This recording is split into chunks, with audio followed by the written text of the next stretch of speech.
What's your opinion, sir, about this program? See, as you know, India Constitution is the best constitution of the world. पर ये पहला संविधान नहीं है. हमारे यहाँ संविधान की परंपरा प्रोबेबली जो ह्यूमन एज की स्टार्टिंग है, starting of the humanity, human age, human beings जब पैदा हुए थे तब से हमारे यहाँ पे संविधान की परंपरा है. संविधान मतलब वो रूल्स का, कंडक्ट का एक कॉम्बिनेशन जिसके हिसाब से हमें अपने बिहेवियर को या अपने कैरेक्टर को सोसाइटी के सामने रखना है. इन केस अगर हम किसी भी प्रकार की उसमें गलती करते हैं तो उसमें हमें क्या सजा दी जाए इसका प्राविधान भी इसमें है. निसंदेह ये जो वर्तमान संविधान है आधुनिक विश्व का, भारत की बात नहीं कर रहा हूँ, ध्यान दीजिएगा, आधुनिक विश्व का एक सर्वोत्तम माना जाने वाला संविधान है. But at the same time सिक्के के दो पहलू होते हैं.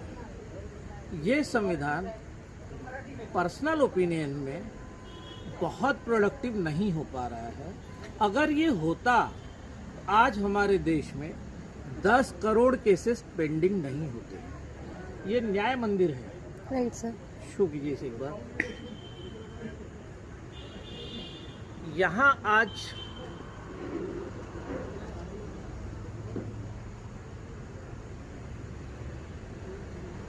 आज हम भारत के सर्वोच्च न्यायालय के मुख्य न्यायाधीश जो कि सौदे हमारे यहाँ के ही हैं, हम उनका स्वागत कर रहे हैं, जोर शोर से कर रहे हैं, 3 दिनों तक करते रहेंगे. उत्तर भारत में कहावत है कि शादियाँ 3 दिन चलती थी, हमारा यहाँ सत्कार 3 दिन चलेगा, जोरदार चलेगा. न्यायालय से आज शुरू हुआ है, कल भट्ट सभागृह तक पहुँचेगा, कल हमारे विधि महाविद्यालय तक पहुँचेगा और इसकी समाप्ति 5 स्टार होटल में, होटल रेडिसन ब्लू में परसों 12:30 बजे दोपहर में होगी. सौभाग्य से मैं सभी जगह रहूँगा और आपका मार्गदर्शन करते रहूँगा. यह फिर भी बताते रहूँगा कि संविधान में संशोधन की आवश्यकता है, क्योंकि जो परिवर्तित नहीं होता, समय के हिसाब से जो अपने आप को ढालता नहीं, जो परिवर्तित नहीं होता, वो नष्ट हो जाता है. इसलिए इस संविधान को बचाए रखने के लिए हमें समय समय पर आवश्यक मूलभूत परिवर्तन भी करते रहने होंगे. नमस्कार.